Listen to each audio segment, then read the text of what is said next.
명실상부 반도체 일왕이었던 삼성이 반도체 부분만 놓고 보면 3조 8천억 원의 영업이익이 났어요. SK하이닉스의 반토막입니다.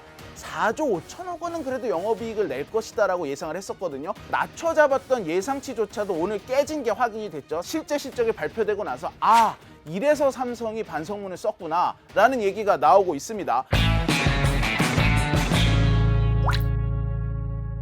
귀에 빡빡해는 이슈 맛집 귀의 빡종원입니다. SK하이닉스에 보면은 주니어 탤런트라는 경력 채용 과정이 있습니다. 2년에서 4년 차 아주 젊은 반도체 분야의 경력직 직원을 뽑는 거예요. 10월 중순에 발표가 났는데 발표가 나자마자 삼성의 내부 게시판이 난리가 났다는 거예요. 저희가 좀 알아보니까 9월 달에 평균 하루에 한 글이 200개 정도가 올라왔는데 게시글 중에 10%가 우리 SK하이닉스에서 만나요.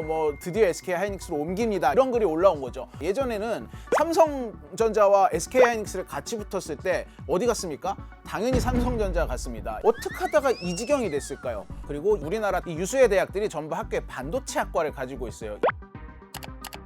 고려대학교도 반도체학과를 만드는데 SK하이닉스랑 손을 잡고 고대 반도체학과가 출범을 했다고 해요. 고려대학교도 당연히 삼성전자하고 손을 잡고 싶었겠죠. 여기 졸업하면 그 기업에 들어가는 거니까. 근데 최태원 SK 회장이 고대 출신입니다. SK가 평소 고대에 투자를 많이 하다 보니까 고대가 반도체학과를 추진을 할 때 SK하이닉스가 우리랑 같이 합시다 하고 온 거예요. 속으로는 이거 삼성이랑 해야 되는데 우리만 SK하이닉스랑 하네. 이제 이런 좀 내부의 교수님들 사이에 목소리가 있었다고요. 그런데 제가 지난주에 고려대학교 이공계 교수님 한 분을 만나서 같이 얘기를 좀 나눴습니다. 교수님이 하시는 말씀이 이렇게 인생지사 세용지마라더니 우리가 오히려 더 잘 풀렸네? 이제는 삼성전자에서 이 SK하이닉스로 젊으면 젊을수록 더 옮겨가고 싶어하는 열풍이 불고 있네? 지난해 초만 해도 이렇게까지 차이가 있었나 싶은데 학계에서조차 삼성전자와 SK하이닉스의 이 격차가 벌어짐에 따라 희비가 엇갈리고 있다. 당장 최근에 발표한 양사의 실적만 봐도 알 수 있습니다. 지금 삼성전자가 2024년 3분기 영업이익이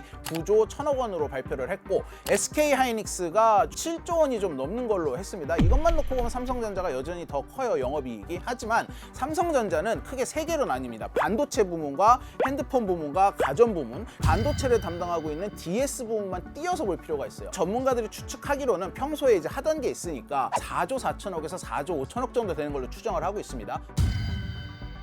이것도 깨졌죠. 3조 8천억 원이 실제 영업이익이었습니다. 반도체의 이 분야라는 게 어떤 이 상품인지에 따라서도 산업이 완전히 다르고 생산 방식을 놓고도 전혀 다른 산업이거든요. 근데 삼성은 이걸 토탈 솔루션으로 이 모든 산업에 다 도전을 하고 있어요. 반면에 SK하이닉스는 메모리 반도체 분야에만 집중을 하고 있거든요. 그럼에도 불구하고 SK하이닉스가 더 많이 실적이 나왔다. 그런데 이 추세를 놓고 보면은요, 이제는 이게 완전히 고착화될 기미를 보이고 있다.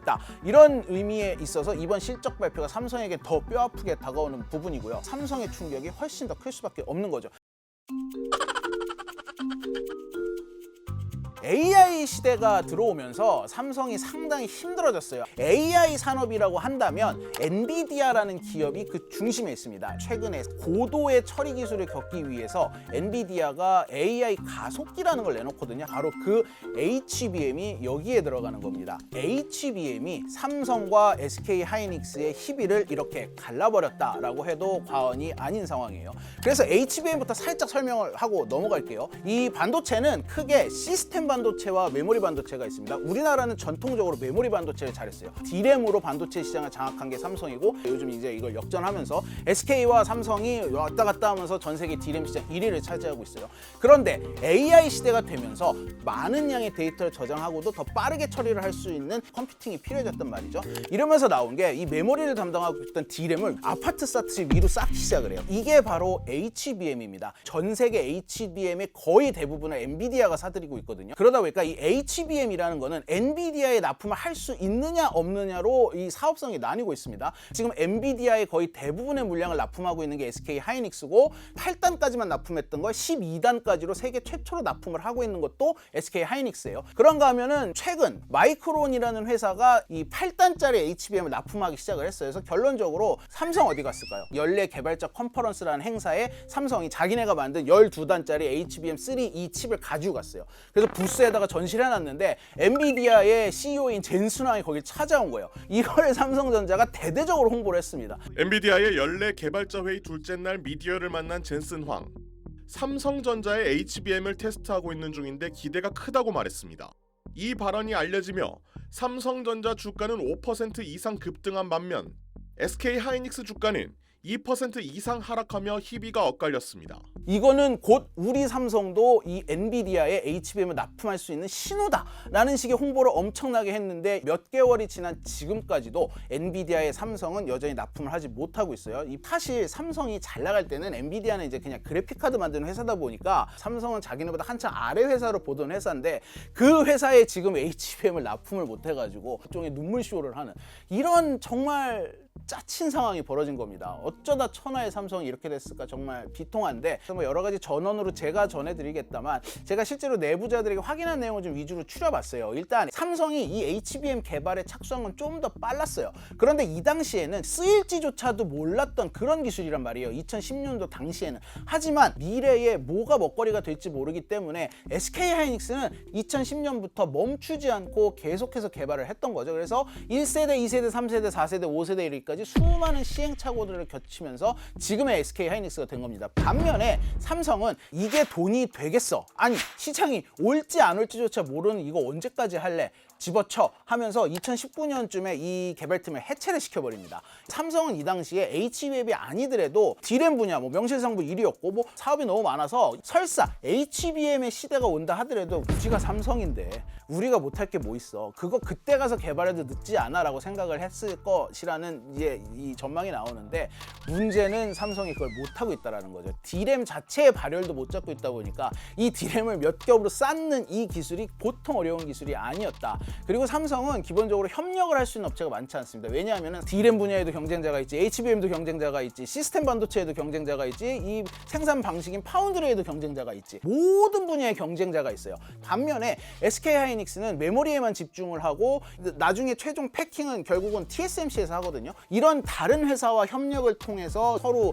이 의견을 주고받으면서 상당히 많은 노하우를 쌓았다라는 평가도 나오고 있어요. 한 가지 확실한 건 삼성과 SK하이닉스는 기업 문화에서 차이가 있다. 이 기업 문화에 대한 얘기 제가 뒤에서 좀 더 자세히 하도록 하겠습니다. 어쨌든 SK하이닉스와 마이크론이 납품하고 있는 게 5세대 HBM이거든요. 이제 여기 다음 단계인 6세대 HBM을 내년 말부터 공급을 하겠다라는 계획을 세우고 있는데 삼성전자가 이러다 보니까 에이 몰라 5세대 건너뛰고 우리도 이렇게 된 김에 6세대로 바로 가. 약간 이런 분위기거든요. 이게 가능할까라는 좀 우려 섞인 목소리가 전문가들 사이에서 나오고 있죠. 그런가 하면은 파운드리 얘기를 또 할 수밖에 없습니다. 파운드리는 어떻게 반도체를 생산을 하느냐로 분류한 산업 중에 하나예요. 자기네가 설계를 한 후에 자기네가 직접 생산을 합니다. 이거를 IDM이라고 하는데 설계도를 받아서 만들어주기만 하는 게 파운드리예요. 이 파운드리의 세계 절대 강자이자 사실상 지금 전 세계를 독점하고 있는 기업이 대만의 TSMC입니다. 삼성은 파운드리 시장에도 진출을 했어요. 그런데 이 파운드리는 이 메모리 반도체보다는 주로 이 시스템 반도체를 주로 파운드리 형태로 제조하게 되거든요. 아이폰에 들어가는 A 시리즈 칩, 그 다음에 퀄컴의 스냅드래곤, 삼성이 자체 제작한 엑시노스 이런 것들이 이제 AP인데 이거 시스템 반도체라고 합니다. 삼성도 파운드리가 한때 잘 나가던 때가 있었어요. 2019년 1분기에 삼성전자의 파운드리가 전 세계 19.1%를 차지한 걸로 나옵니다. 이때는 퀄컴과 애플이 삼성에다가도 물량을 줬던 때입니다. 부품 사업은 개발, 제조 역량을 더욱 강화하여 초격차를 확대하는 한편 최근 급격히 성장하고 있는 AI와 5G는 신사업으로 의미 있는 성과를 낼 수 있도록 집중 육성하겠습니다. 격차는 컸지만 삼성이 이때 무슨 얘기를 했느냐, 2030년까지 파운드리 분야에서도 TSMC를 따라잡겠다라는 야심찬 계획을 발표했습니다. 그런데 이게 일장춘몽으로 끝이 났습니다. 퀄컴과 애플이 전부 다 TSMC에다가만 주문을 넣고 있어요. 이들이 2019년을 기점으로 삼성을 다 떠났어요. 여기에는 삼성의 기술력이 딸리는 게 아주 큰 몫을 했다라는 얘기가 나옵니다. 반도체에서는 수율이 굉장히 중요합니다. 이 수율이 뭐냐면은 수율이란 건 내가 만들었을 때 이게 몇 퍼센트가 이 불량이 나느냐를 수율이라고 하는데 이 수율이 60%는 넘어야 수익성이 있다고 보는데 삼성은 뭐 이 60% 못 넘는 경우가 굉장히 많다고 해요. 이러다 보니까 여러 가지 이 품질적인 측면에서 TSMC를 전혀 쫓아가지 못했고 오히려 유치했던 고객들마저 다 떠나갔다. TSMC, 삼성 하이닉스 모두 대부분의 장비를 같은 걸 다 쓰잖아요. 그러니까 말하자면 후라이팬 다 똑같아요. 음식이 근데 다르게 나와. 네, 그건 뭐죠? 그걸 후라이팬을 쓰는 사람의 상황이겠죠. 소위 얘기해서 닦고 조이고 기름치고라고 하는 장비 유지 보수에 대해서 그 정도의 중요도를 부여해 왔는가, 수율에 대한 소위 이제 기여를 인정해 왔는가의 문제가 분명히 있고요. TSMC가 아주 옛날부터 굉장히 면밀히 잡아왔어요. 예를 들면 이제 3,000대 설비가 있다. TSMC는 두 대를 한 사람이 관리해요. 그래서 아주 잘 된 조건을 가지고 쭉 맞춰놔요. 설비 간, 장비 간의 기술 일치화가 일어나서 문제가 없는 겁니다. 설비마다 좀만 차이가 있어도 바로 수율이 불량이 나오겠죠. 그러면은 삼성 같은 경우는 엔지니어 한 명이 한 40대 관리한다고 해요. 대부분 외주화하거나 자동화하는 쪽으로의 방향 설정했었습니다. 그걸 이제 외주화 주다 보니까 말하자면 같은 장비를 쓸 때도 설비 사양을 선택하고 유지 보수할 때의 그 노하우 차이가 분명히 발생된다. 원가 절감 차원이라고 봐도 될까요?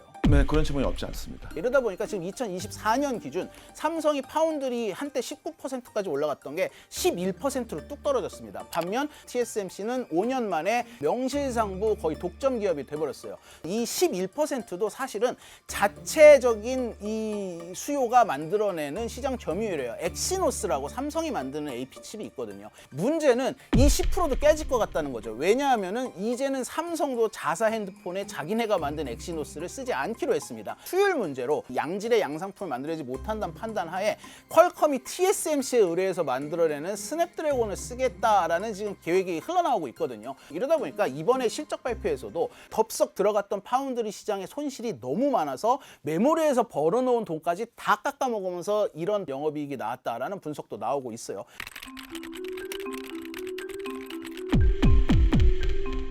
뭐 하나하나 분야별로 왜 이렇게 됐을까 따져봤는데 사실 이런 일이 벌어지게 된 전체적인 문제는 조직 문화가 굉장히 10년 동안 잘못된 길로 갔다라는 얘기가 나오고 있어요. 2017년도까지 삼성 반도체를 이끌었던 권오현 부회장은 삼성의 리즈 시절을 이끌었습니다. 스마트하게 일한다 이런 이제 슬로건을 내걸고 근무 관리에다가 더 중점을 주는 시스템을 운영을 했다고. 이게 무슨 소리냐? 거기서 자기 맡은 바 퍼포먼스를 내는 게 중요하다. 이 기조에 의해 가지고 임원들한테 6시 전에 들어가라.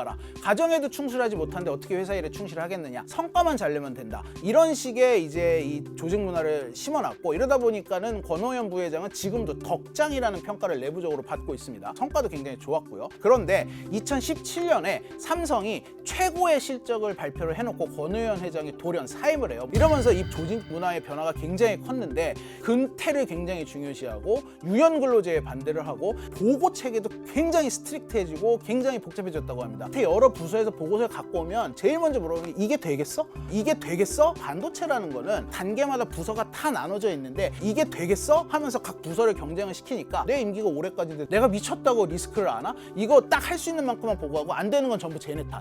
이래버리니까 부서 사이에 장벽이 생겨버리고 이게 긴밀하게 협력이 돼야 되는 게 삐끗거리기 시작을 하면서 지금의 삼성이 됐다라는 지적이 굉장히 많이 나오고 있습니다. 크게 보자면 삼성에서 인사를 어떻게 운영했냐의 문제입니다. 목표를 가져갈 때 접합점을 갖는 게 필요한데 그때 서로 욕을 안 먹으려고 얘네들이 이상만 얘기해요. 여기는 현실만 얘기해요. 결국에 임원들은 뭐 임시직인데 1년 내 성과 3월에서 11월까지 끝내야 되거든요. 계속 과업 중심으로 몰아붙이는데 협력은 안 되다 보니까 제품 개발에 조금 어려웠던 게 분명히 있긴 있습니다. 일단 삼성 전체로 보면은 워낙 덩치가 크다 보니까 이거를 한데 통솔을 하는 조직이 항상 있어 왔어요. 그게 과거에는 미전실이었고 이재용 시대에 사업지원 TF라는 것으로 재탄생을 하게 됩니다. 사업지원 TF가 절대적인 권력을 가지고 있는 이 조직의 의사결정 구조에 대해 굉장히 불만이 많이 나오고 있는데 사업지원 TF의 보고서를 올릴 때 각주를 그렇게 달아야 된다고 합니다. 얼마 전에 이게 삼성 직원이 쓴 것으로 추정되는 블라인드 글인데 이 블라인드 글이 굉장히 화제가 된 적이 있어요. 초등학생도 알아들을 수 있게 보고를 해라라고 하도 강조를 하다 보니까 지금 삼성 내부에서는 이 서초동 라인을, 즉 사업지원 TF 쪽을 서초딩이라고 부른다는 거예요. 제가 이제 그게 너무 재밌어가지고 요번에 삼성 직원들을 좀 이제 제가 만나서 좀 서너 명한테 물어봤어요. 전부 고개를 끄덕끄덕거리는 거예요. 사실 이런 회사가 삼성만 있는 건 아닙니다. 많은 회사가 이런 문제를 겪고 있는데 삼성공화국이란 말을 들을 정도로 한국의 경제를 지탱하고 있는 기업이 이런다라는 점에서 굉장히 심각하게 여겨지고 있는 것이죠. 한마디로 행정을 해야 될 사람이 기술을 모르는데 관리를 하고 있는 거죠. 그건 인사나 재무가 해외에서는 다 서포팅 조직이죠. 그냥 외주주죠. 그거의 힘은 분명히 뺄 필요는 있습니다. 네, 삼성이 글로벌화가 되려고 한다면 그건 필요하다고 봐요. 얼마 전에 성원용 서울대 명예교수가 자기 트위터를 올리면서 굉장히 화제가 됐었죠. 이 삼성전자의 잃어버린 10년의 원인은 주 52시간제 때문이다. 삼성 내부에서도 지금 이런 얘기가 솔솔 나오고 있습니다. 물론 얼굴 내놓고 하진 않죠. 이것만 놓고 보더라도 삼성이 조직 문화를 하루아침에 바꿀 수 있을까라는 의심이 드는데 52시간제가 문제였으면 똑같이 적용받고 있는 SK 하이닉스도 문제여야 되고 52시간제 이상 근로해야 되는 상황이 있는 것도 맞다. 근데 그렇다면 그렇게 자발적으로 근무를 할 수 있게끔 동기부여를 해주는 대우를 해주느냐 아니지 않느냐라는 반론이 나오고 있습니다. 이러다 보니까 이번에 삼성이 9조 원의 영업이익을 내고도 사과문을 발표를 했죠. 신뢰와 소통의 조직 문화를 재건하겠다라는 문구가 있습니다. 기업 공개도 굉장히 불친절하게 하는 삼성이 사과문을 낸 것 자체가 이들도 사건을 심각하게 바라보고 있고 조직 문화를 어떻게든 바꿔야 된다라는 움직임을 대변하는 거다라는 평가가 나오고 있어요. 삼성은 창사 이래 삼성 위기다라는 말을 항상 입에 달고 살았다고 합니다. 그래서 임원 입에서 위기란 말인 사라진 지금이 진짜 위기구나라는 말이 삼성 내부에서 많이 나오고 있습니다. 제발 그 진단을 좀 정확하게 해가지고 다시 삼성 임원들 입에서 위기다. 그러니 다음 먹거리를 찾아보자 라는 말이 나오는 상황이 됐으면 좋겠습니다.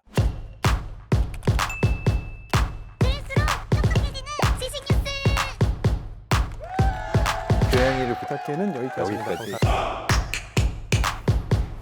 다이어트도 칼로리 신경 쓰지 말고 드세요. 대신에 키토식을 해보세요. 이게 깍종원. 스브스 프리미엄 지금 다운로드하세요.